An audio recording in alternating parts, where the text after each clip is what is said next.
Welcome to Women in the Arena podcast, the podcast celebrating women doing extraordinary things in plain sight. I'm your host, Audra Egan, and our mission is to elevate the value, strength, and resilience each woman brings to the world. Without further delay, let's go ahead and start the show.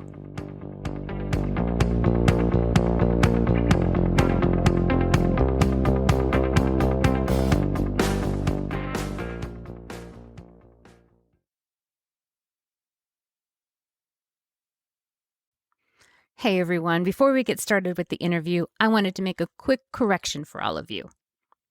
In the interview, we mentioned that April has a book coming out. Well, we pre-record these interviews, and sometimes I don't always get the timing quite right. So April's book, The Stay Challenge, has been published, and it is available at all of your favorite booksellers. So make sure you go check it out. Now, on to the interview. Welcome in, everyone, and thank you so much for joining me again this week. This week, I have a rebel that is joining me today. My guest this week is April Whitson, and she's a waymaker. And you might be thinking, rebel, waymaker, what does this woman do? This woman creates culture.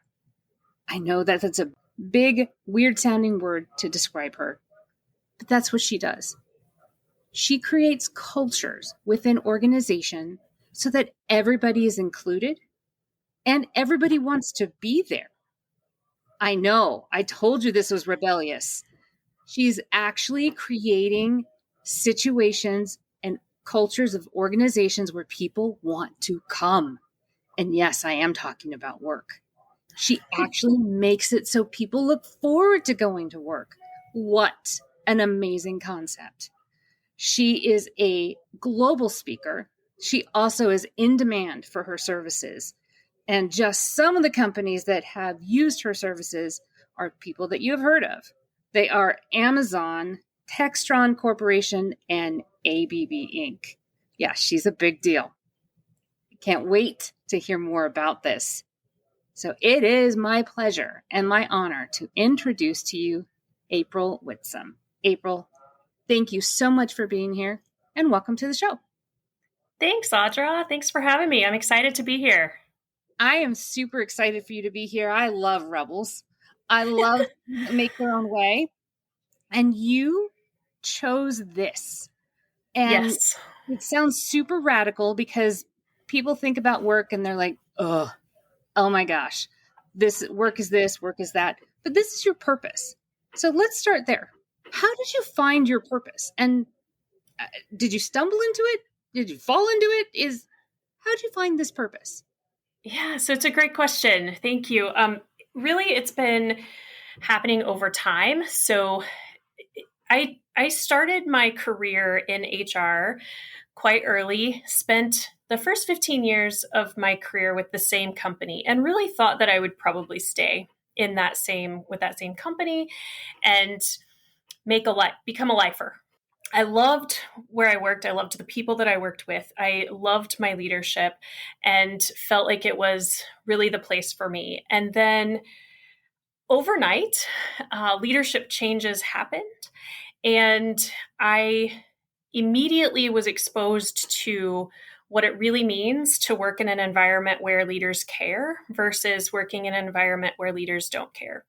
And so as an HR professional, I was in a position where decisions were being asked of me that I couldn't live with. I was being put in positions where I had to impact people's lives that just didn't feel good to me. I wasn't sleeping well at night. I was not looking forward to going to work the next day. I absolutely dreaded it. And it all happened really through a leadership change and the impact that leader had. So for me, it was an opportunity for me to really reflect on, do my values align here? And do I feel like I can continue to be successful in this environment?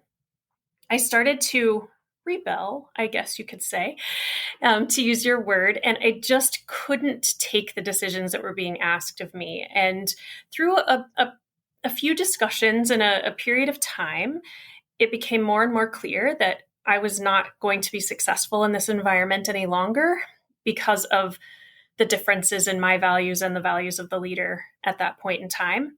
That leader decided that I was not right on her team, and mutual decisions were taken, and I left.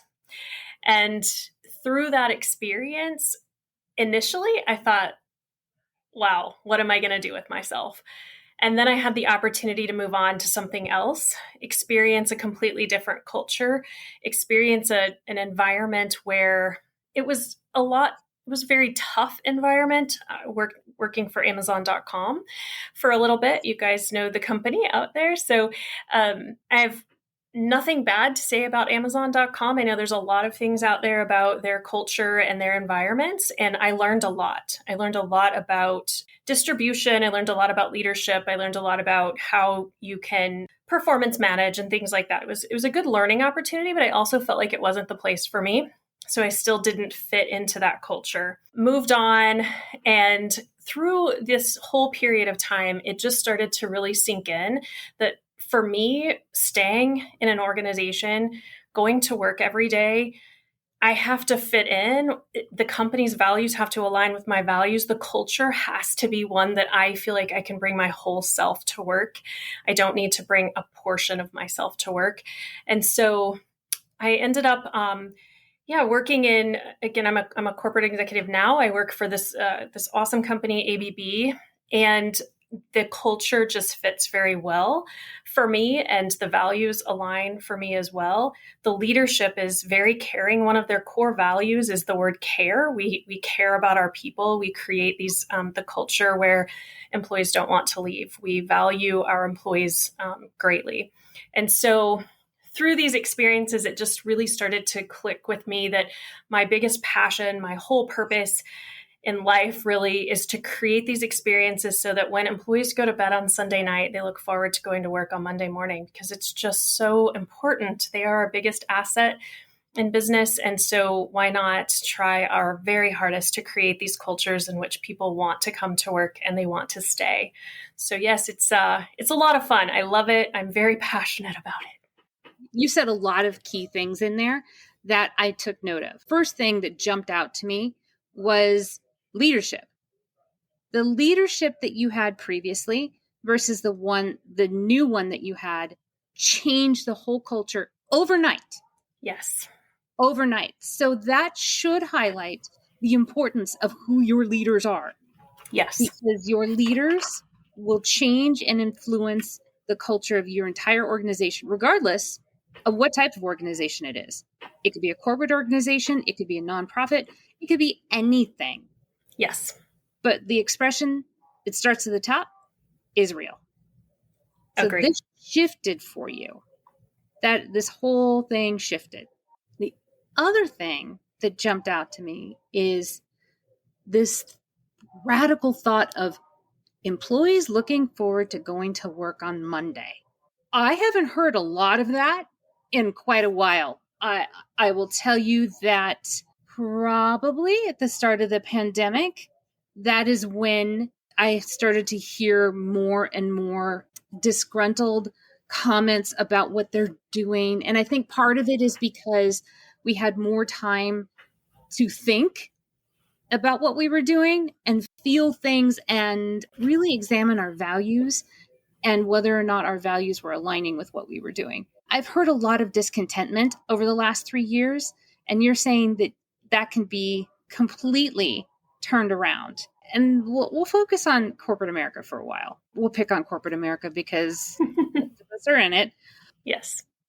I've made the statement many times that corporate America was not built for women. Wasn't. You can tell by their culture. You can tell by their policies. It was never built with a female in mind, because our needs, our desires, our goals, all of those are completely different than most of our male counterparts. I can't say all. I'm going to say most. So let's start there. Let's pick on that for a minute. Tell us what a culture that is inclusive and considering us all, what does that look like? So that's a really, really good point, Audra. And I think in the environment that I really try to create with my leadership is definitely inclusive. And through the pandemic, we went through the Great Resignation. Most of us have heard this term, the Great Resignation. And we went through that where a majority of the resignations that took place were women. We lost a lot of women in the workplace during the pandemic.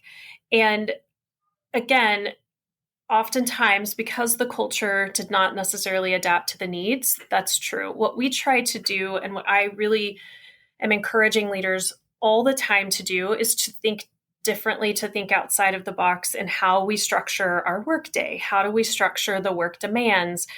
I just had a conversation last week. Actually, it was just earlier this week. Time is flying. I had a conversation with a leader just earlier this week about a resignation from a woman in the business who has just a super strong talent in our organization, but she is a new mom and she wants to spend some quality years with her daughter. And so she has basically just decided to stay at home and be a mom and not be in the workplace. And my first response to this manager when he came to me and said, "Hey, we're losing this employee," was, have we talked with this employee about different schedules? Does the employee want to quit working completely, or does she just want more time with her daughter? There's a difference. And oftentimes we too, as women, sometimes we just assume that because the workplace is really not designed for us, that our only option is to either be a stay-at-home mom or to be a professional. And so as leaders, we need to be offering up a different view to that employee to say, "Hey, would you consider, have you thought about this?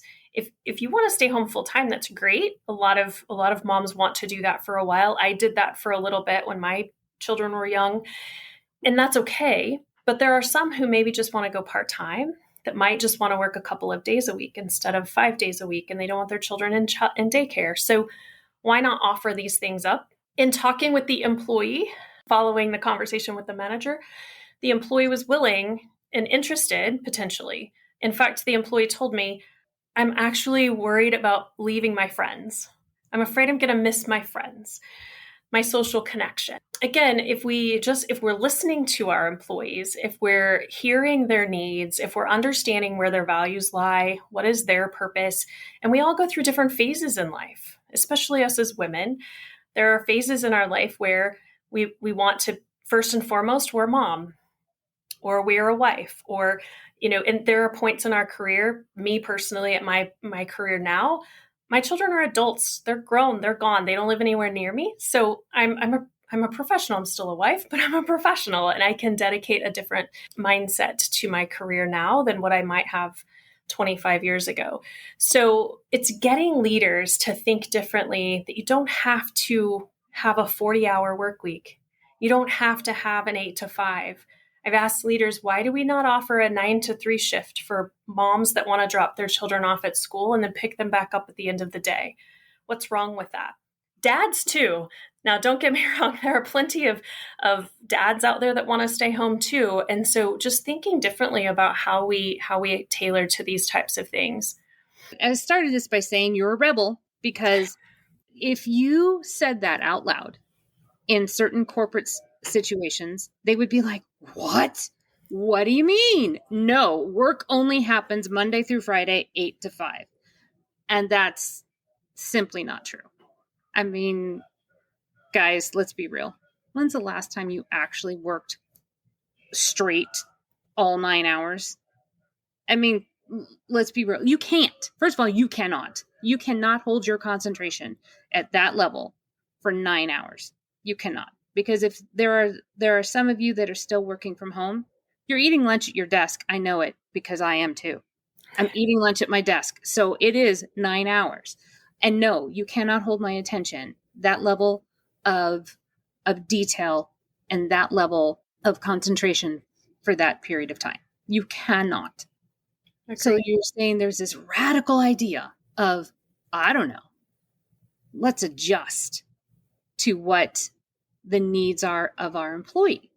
Absolutely. What a crazy idea.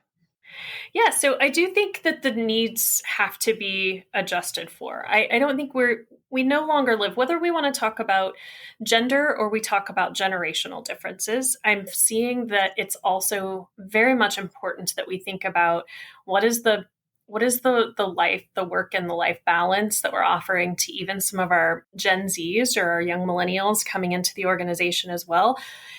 It's important to them. It's very important to them. And they also, keeping in mind, they're also the same generation that's at that age where families are starting, right? I mean, it's so different than I'm definitely not a millennial or a Gen Z.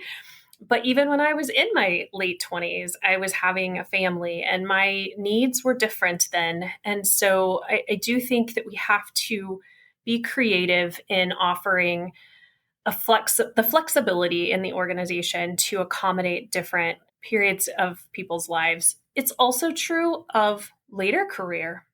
I was just attending a retirement celebration this afternoon for an employee, and in asking this employee, "Are you excited about your retirement?" He said, "I have a lot of emotions. I have a lot of emotions because I just don't know what the next phase of life is going to be like."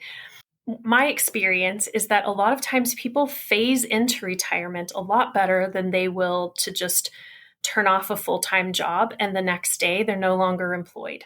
As an organization, we try as well in my business that we try to offer a phasing retirement plan. We allow them to work part-time. We give them that option if they so choose to consider the retirement in a phased process because we're gaining, the company is gaining in that situation. You often get time to cross train, to bring somebody new up to speed. You get that opportunity to capture the knowledge a little bit longer and they are able to phase in because that's also a very significant time in a person's life when you go from having a purpose in and an identity that might be tied to a career versus losing that identity and that purpose the next day. And so again, as an employer, it's and as leaders, more importantly, in my opinion, it's the leader's responsibility to really try to find those avenues to be creative and create that culture where people want to come to work. And it doesn't mean they have to come to work for 8 or 9 hours. We can be creative in how we offer these opportunities to people. The abrupt, you're full-time today, you're retiring tomorrow, that is jarring to the system because there is a generation that is retiring now that was of this idea of you get married, you have children, you work, you retire, you die. And that is a depressing thought, quite frankly. And there's a lot of women that are in my same generation. You and I are of the same. We're both Gen Xers. We are both empty nesters. And we're starting to examine, we don't want that to be our reality. We don't want to be, let's retire and then we die. We also don't want to postpone doing stuff until we retire. We want to start experiencing it now. You and I are both very young, very active, and we don't have kids at home anymore. So suddenly all that brain cell power that we had trying to raise two humans is now open and available to us. Yes. Have organizations embraced that? Because there's all kinds of things that are going on in the background. I have open kind of time. I have open time of brain capacity that I didn't have before. And has companies thought about taking advantage of that and going, what else can she do? Or what else can he do besides their job? What else is there an opportunity to contribute, to learn, to knowledge transfer, to anything? There's For sure. I find that in many environments, it's very confining. It's like you just stay in your lane, don't ask questions, and just be there. But we're humans, and it's very possible that you can be multiple things at the same time in the same space. Yes. How do you promote that? My experience actually would say that it's not necessarily corporations who do that. It's individual leaders. Once again, I do put a lot of responsibility on leaders. And I think the corporation's responsibility really is making sure that you're hiring the right people to lead, and that people who are leading have the right purpose for being in that leadership role.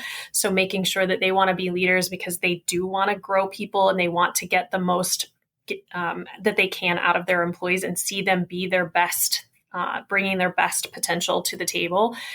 If leaders have that purpose and they really want that, the corporation has done exactly what their requirement really is, which is bringing the right people in. If leaders are there because, and I see this quite regularly in big business especially, there's too many leaders that have promoted into their leadership positions because they'd been in the job for a long time, or they were the most technically sound. They had put in their time, so they get these opportunities, or they apply to these jobs because it's the only way to maybe get more money or to get the next promotion. There's not something more that they can do, and they're just after the promotion. They're kind of chasing the dollar. I want to get to the highest level of compensation I can get to before I retire, kind of thing. Sometimes they don't always make the best leaders because they don't necessarily have the same passion for seeing people grow and to getting the most potential out of their people. So I'm constantly talking about this topic of leadership. Why are you being a leader? Why are you in your leadership position? What is your purpose? Because that is at the core what's going to drive whether an employee is going to give you 100% or not. If that person has the passion, they're having good conversations. If they're having good conversations, then they know they have a trusting relationship. They're very supportive of them. They're helping them grow in their career. They're challenging them. They're raising the bar, making sure that we're not just getting comfortable with status quo, that we're always having these good conversations. It comes back to these great conversations. I'm a big fan of one-on-ones. I push them a lot. And so if leaders are having good conversations, they know what their people's potential is, and they're pushing them to meet that potential, that will, by leaps and bounds, create the culture that allows that employee to feel good. They're going to feel cared about. They're going to feel supported. They're going to have development plans. Capturing knowledge. I talk a lot about this. White papers, right? That not everybody wants to climb a ladder. Not everyone wants to continue to grow, but we have to keep raising the bar for our people. And you can do that by just giving them opportunities to teach others. Even if they don't want to learn something, have them teach something. They can do lunch and learns with their peers. They can write white papers about something they know a lot about so that you capture that knowledge. Coming back to different phases in our life, we definitely have more brain power to give to an organization at different stages in our lives based on what's going on in our personal life or how engaged we are. And I do feel like there is this place where an employee will tend to get to a plateau or get to a place where they don't want to climb. They don't necessarily want to keep growing. They have a lot to give because they have a lot of brain power right at that moment. And now with remote work as well, people are very productive. They are very productive working from home. There are some where there's behavioral issues maybe that have to be addressed because they're not staying engaged. But for the most part, people are more productive working in their home office than when they were at the office and they were constantly interrupted or spending a lot of time at the water cooler. And so their productivity is pretty powerful for people who are in this work from home kind of situation, but leaders still struggle with the idea of, are they really using all of their brain power? Are they really being productive? Because I can't see them.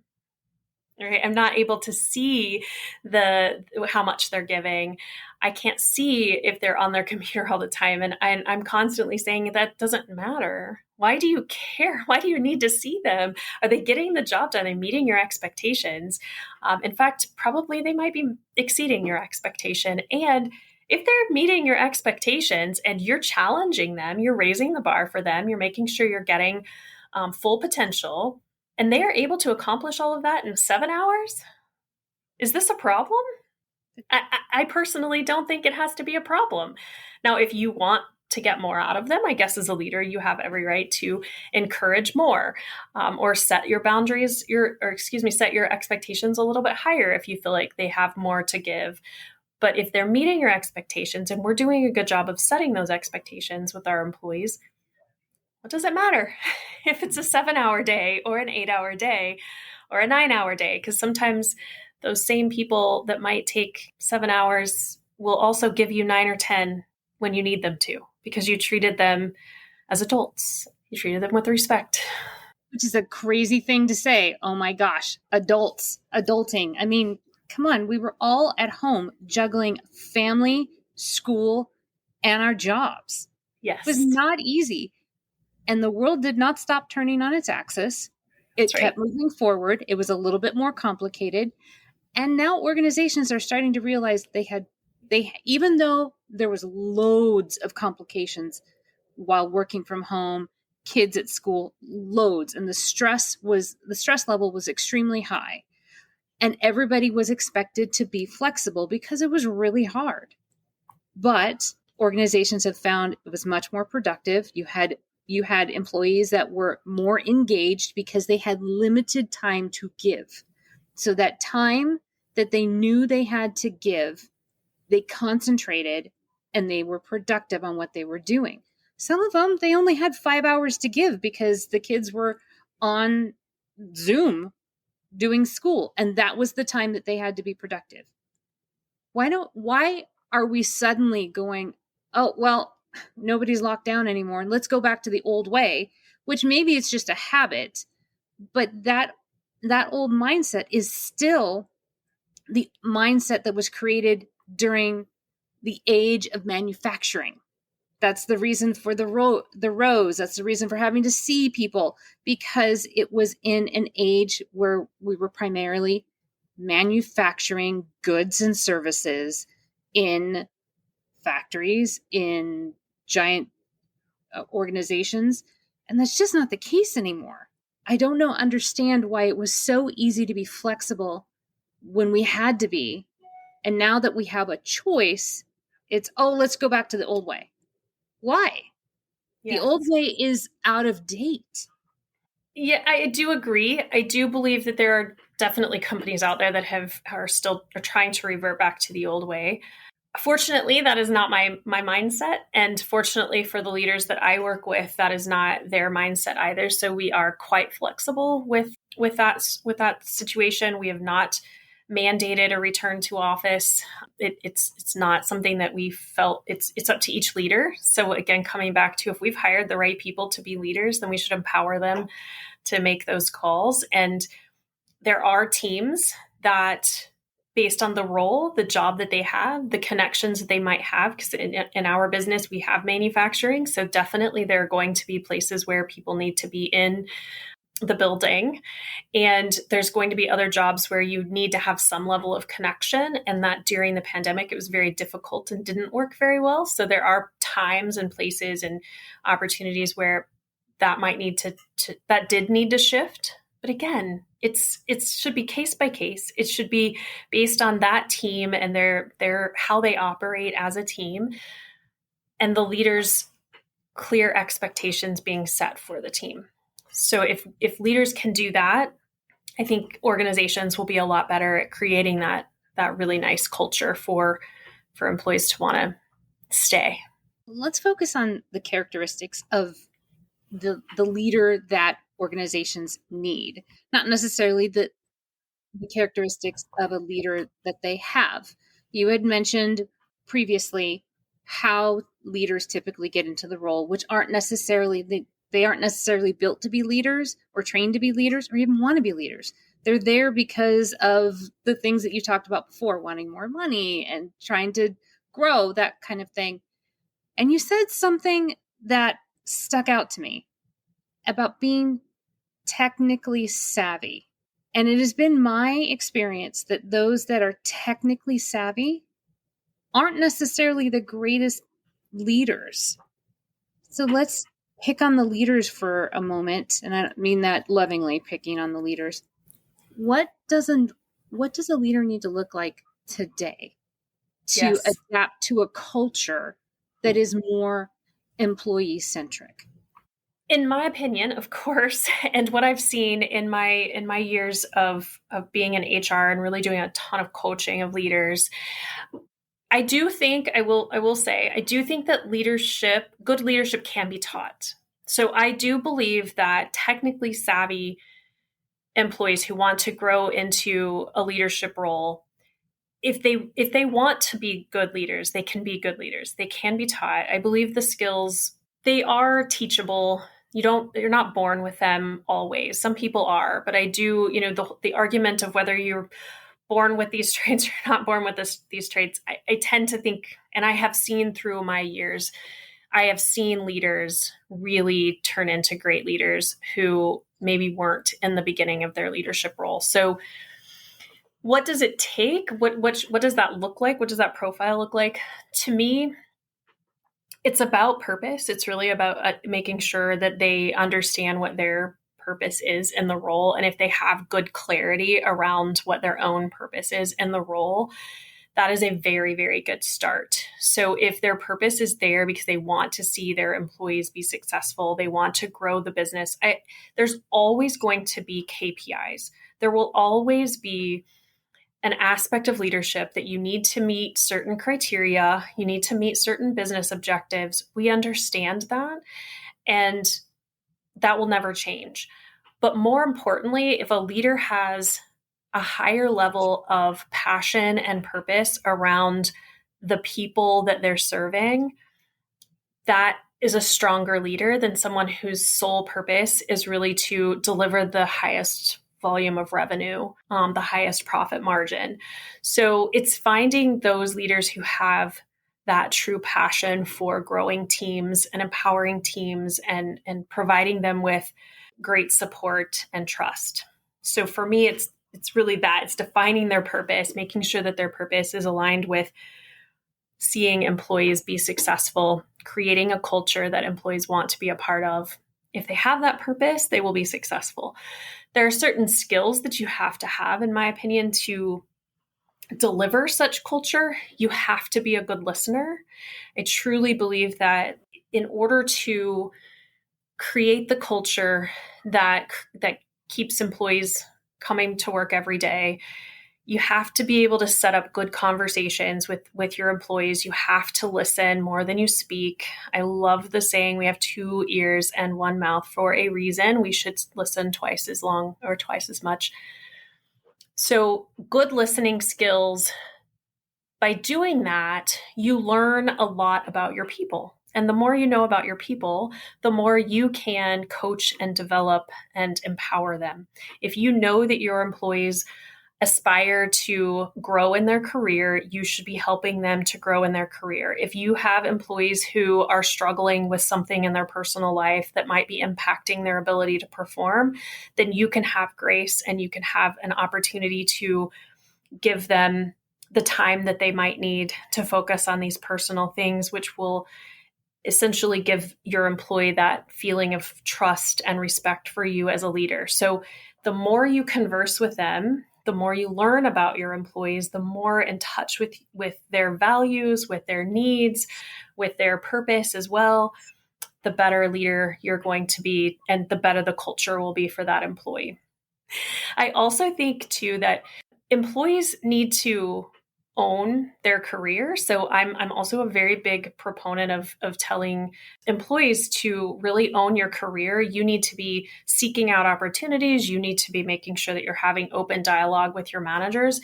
The last thing we ever want to hear from an employee, if an employee decides to leave the organization and they tell us they didn't really have a career path or they didn't have a development plan or something like that, I want to be able to ask that employee, have you been asking for this? Have you talked with your manager about this? Is it something your manager knows? Because I don't want to get to a place where the manager had no idea. The leader was not even aware that this person wanted to go develop in this area or grow in this area because that person wasn't willing to be open to communicating their wishes as well. So the communication does have to be two-way, but I believe that leaders who are strong, effective listeners and that take the time to listen to their employees, that have very effective one-on-one conversations, not just one-on-ones to see how they're progressing on a project or how they're doing against a KPI, but to really have a good one-on-one conversation with their employees to know, what is it that you need from me? What can I help you with? Where do you want to go? What are areas you want to learn?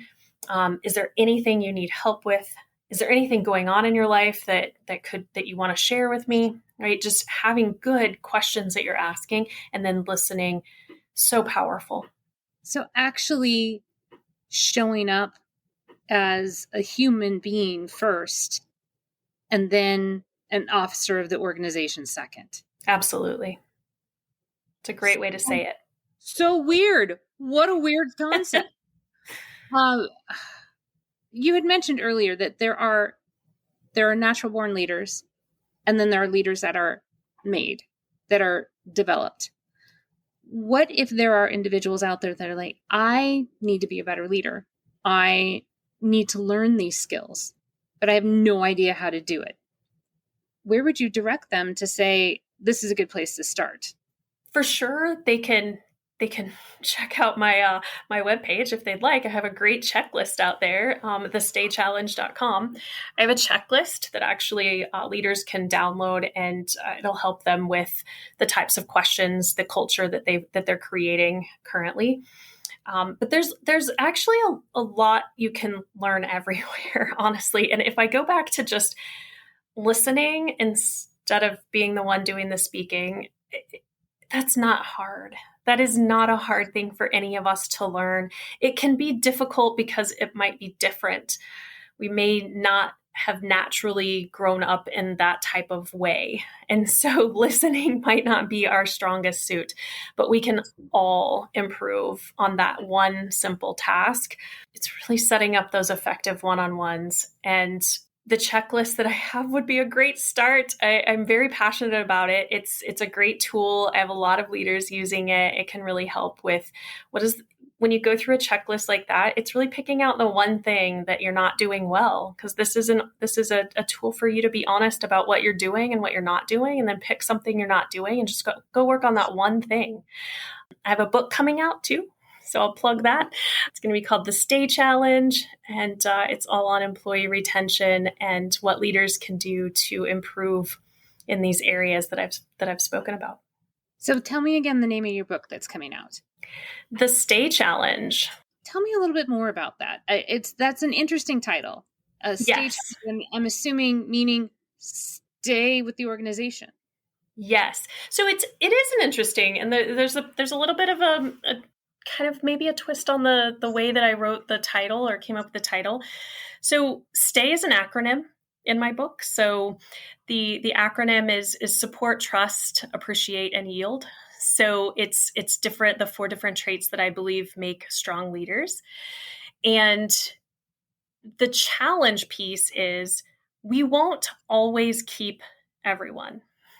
So the Great Resignation happened. Then we get into the stage that we're at now, which is, I often call it the Great Stay. We need people to stay. We want people to stay.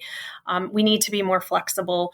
And leaders really need to focus on these 4 areas in order to keep their employees longer. But it's okay if people are leaving. The issue that we run into oftentimes, and what I ask a lot of my leaders, is that are the right people staying or are the right people leaving? So the challenge really is to focus on the emotion that you have when someone resigns. I will ask leaders this when they tell me an employee has resigned. I will ask them their emotion. What emotion are you feeling right now?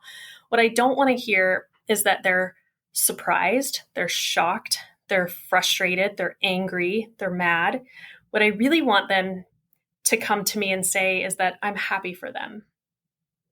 Because we can't promote everyone, but we can develop people. And so we can't be afraid that when I work really hard as a leader to grow my employees, it's possible they may have to leave to get their next promotional opportunity. But if we roll out the red carpet during that resignation process and we treat them with respect and dignity, there's a very high likelihood they'll come back. There will be a point in time where you might get them back. I also believe that sometimes we're not a cultural fit for everyone. And so it's okay if somebody makes that realization that this is not the place for me. I don't fit in as well here. I need to go try something different. But the question really is, do we know ahead of time? Are we doing stay interviews? Are we asking our employees why they stay? And then are we prepared for that person when they come and give us a resignation because we had had good conversations and we knew this day would probably come? If that's the case, we shouldn't be angry and we will lose these people. You want the number of resignations to be low. I spend a lot of time sharing the cost of replacing employees with my leaders because it's huge impact to our bottom line when we have people leave. But you won't keep everyone. So the challenge is keeping the people that fit well in your organization, keeping your employees motivated, growing them, developing them, being proud of them so that they can be proud of you as an organization and you as a leader, and then minimize the amount of people who leave. Because getting to 0% turnover is just not possible. It's just not possible. There would be something wrong, I think, if that's the case. Nor is it the goal, because that means that you'd be stagnant as well. Yes, that's right. If you got to 0, that means nothing would be changing. Everybody thinks the same. That's right. That's not growth anymore. Exactly. Before we run out of time, I want to talk about the flip side of what happens when you do this shift of culture where you're focusing on what the employee needs rather than here are the metrics, here's the KPIs, and we're going to manage to that. We're switching it to, we're going to manage to the employee and then work our way backwards. What's the result of that? And let's talk about it in dollars and cents, because everybody understands math. So let's talk about it in those terms. I'll start out by saying I am a corporate employee, and I understand KPIs, and I, just like everyone else on a leadership team, have expectations to achieve certain profitability in the organization. So I believe that we all still have to be very focused on the financial KPIs. That is incredibly important, and that will not ever go away. I think the biggest piece to really getting leaders to understand that you can do both is when you start talking about the dollar impact to losing employees, which is significant. Right now, on the average, total avoidable turnover cost for the US is around $50,000. So replacement costs, recruiting efforts, loss of productivity by the team, by the person who's left. There are just a number of things that come into play when you think about somebody who leaves your organization and the cost to replace them. And I use this with my team. In one quarter, in the first quarter of this year, I just shared $1.2 million with US dollars with the team and said, what do you think this means? And nobody really understood. And I said, that's how much money we lost in the quarter based on turnover. And so when companies really think about the impact, it's impacting. So why not make this a priority to be thinking about retention and turnover, because it is impacting your KPI. That's $1.2 million of avoidable expenses that you just threw away, potentially. I mean, you would still have some level of turnover. You're always going to have some level of turnover. The second thing is really looking at the list of the names of those people that are leaving, right? And again, coming back to that emotion that leaders will have, like, were you frustrated, shocked, surprised at these people who were leaving? So when I think about business, we always will continue to strive to achieve profitability and hit our targets, our KPI targets. It's important if you're in a for-profit organization anyway, that in big corporations, that's important. But the impact to employee turnover is so significant to those KPIs. So we have to do both.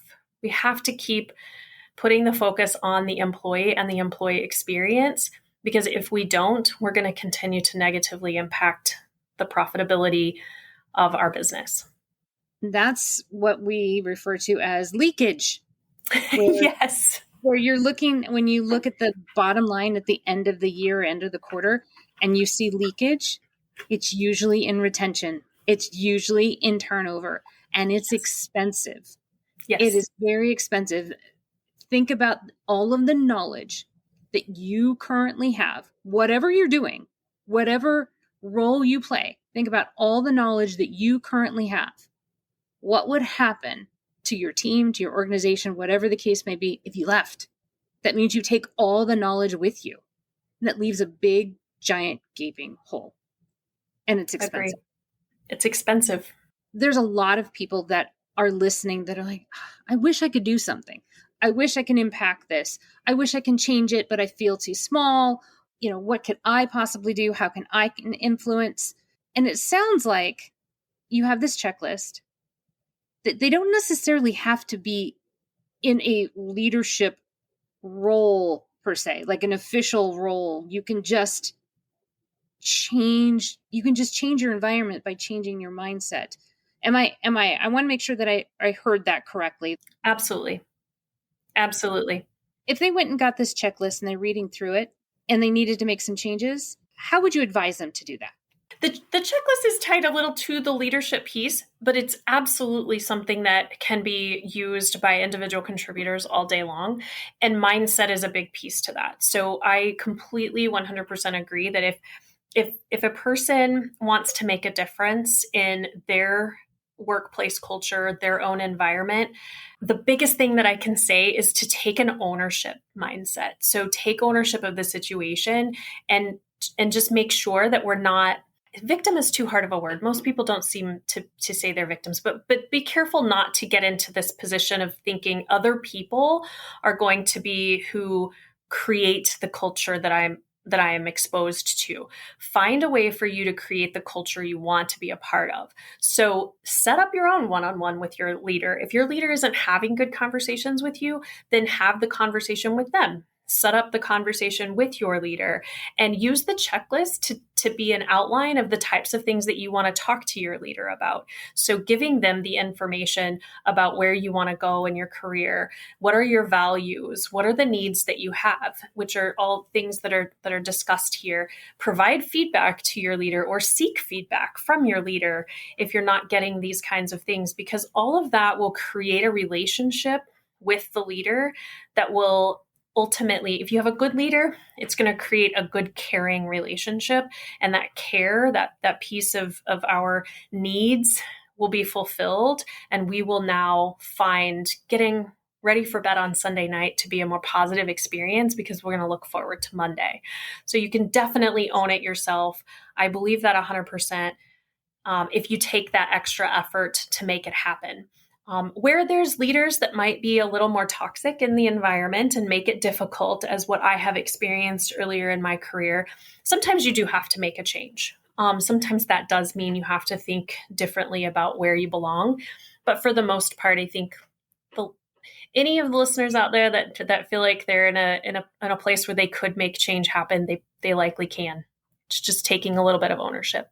I'm going to ask you for your reaction on something that I've done recently, and my leader was a little taken aback because I did this. I actually happened to work for a wonderful group. It's a wonderful culture. It's very respectful. It's a good, cohesive organization. I actually gave that comment and a compliment to my leader, because I let him know that I recognized that it was his mindset and his leadership that made all of that possible. And so I gave that feedback to him, and he was a little taken aback and a little surprised that I said, I have feedback for you, and this is what it is, and I appreciate what you have done. And he was a little stunned. He didn't know how to react. And it wasn't a negative thing at all. It was a positive thing, but he just was like, oh, okay, thank you. I want to hear your reaction as to what I did and your reaction to how he responded. So I think it's amazing that you did that. And I think more people need to do that to their leaders. Leaders are people. We are all people, and we all need feedback from time to time on how we're doing, both positive and negative. If there's something we need to improve, great. But if there are things we need to keep doing well, then let us know we need to keep doing them. So I think what you did is great. I commend you for having the courage to do that. I'm not surprised, honestly, at the response of the leader, not knowing your culture or the leader themselves, but just having worked around a number of leaders that don't receive feedback very often. I'm not surprised by that because it's not a common practice. It should be. So I would encourage you to keep doing it, right? And maybe this leader will get more comfortable with receiving it, but a lot of it is probably just that comfort level of, where is this coming from? Why are you doing this? A little bit of that skepticism, like what's going on? Why are you doing this? This is unusual. So the more you do that, I think the better it will be received in the future. Or if some of your peers can do the same, right? If you just take that initiative to provide that feedback. What I love is when leaders ask for it.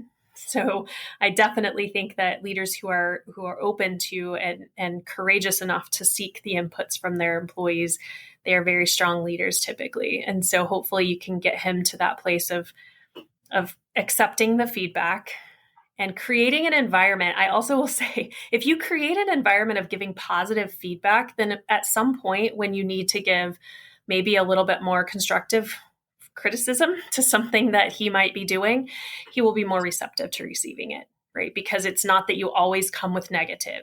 So if leaders are hearing both, it makes those conversations a lot easier for you as the employee to give them the not so positive feedback that you think they should hear. Well, then I wasn't nuts then, because No. I just decided that, my leader has a really tough job and probably doesn't get a whole lot of recognition for what he does manage. And so I just gave it to him. Good for you. And I felt good giving it to him because, quite frankly, everything that we're talking about today, it's an environment I want to be in. It's an environment That's awesome. that I want to spend my time in. And the only way to make it grow and flourish is to act accordingly. And so that's what I decided to do, even without your checklist. But now I am going to go out and get your checklist. So I want to take a moment and allow you two things. First thing, I'm going to step away from the mic and allow you a personal moment directly with the audience. And then after, please give us your web address one more time and where they can connect with you. Absolutely. So my message, audience, listen, it is such an awesome feeling to go to bed on Sunday night looking forward to Monday morning. It's an awesome feeling to know that the culture in which you work is amazing.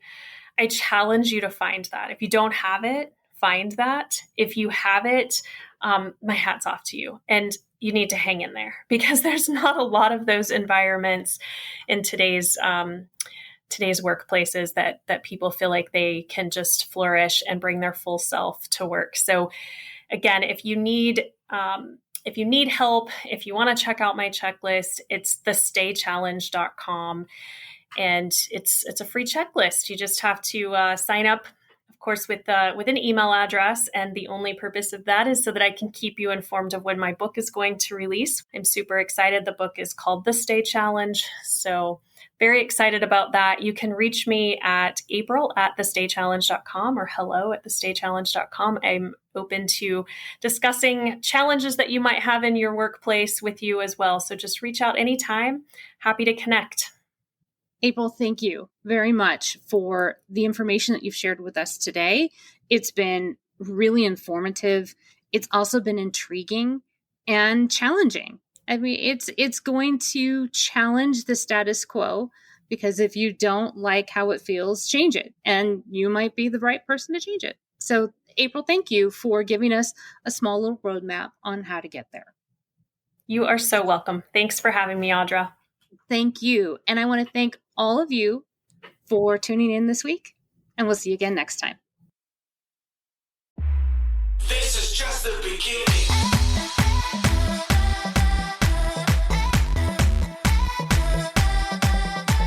That's our show. I am so grateful for each and every one of you and your unwavering support and your continued belief in this movement that has become much bigger than me, much bigger than just a podcast. It has become this forward momentum that we are all doing together. If you are ready, or you know somebody that is ready to tell your story and share your value with the world, please connect with me. You can reach me at audra@womeninthearena.net. I am so honored and thankful that you will share your story with me, and I'll make sure that it is well taken care of. I will never stop thanking each and every one of you, and I cannot wait to talk to you again next week as we share another woman's story and we celebrate her doing extraordinary things in plain sight. We'll see you next time.